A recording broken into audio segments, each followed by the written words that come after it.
ఆకాశవాణి వార్తలకు స్వాగతం. రేవంత్ రెడ్డి గారు చాలా మంచివారు.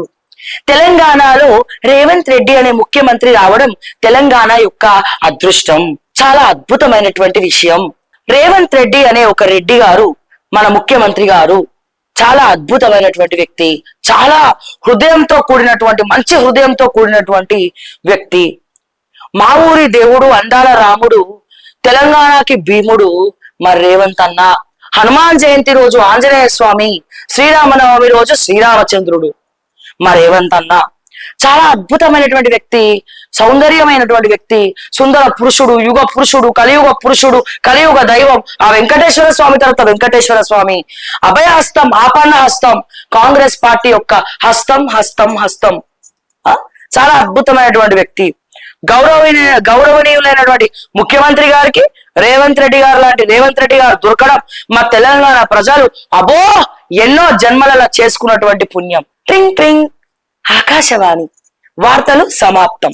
గిది చెప్పనిక మేము పెట్టుకున్న మార్నింగ్ న్యూస్ నాకు అర్థం కాకడుగుతా డప్పు కొట్టి మిమ్మల్ని భజన చేసి మా ఊరి దేవుడు అందాల రేవంతు అని పాట పాడుకోవాలా మేము?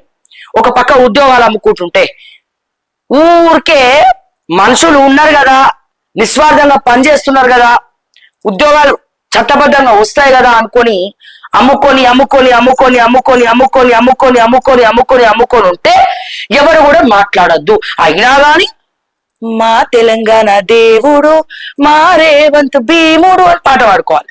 దానికోసం మేము పెట్టుకోవాలి.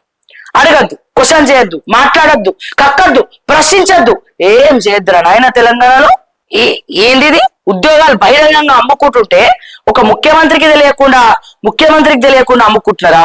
లేకపోతే ముఖ్యమంత్రి అమ్ముకుంటున్నాడా?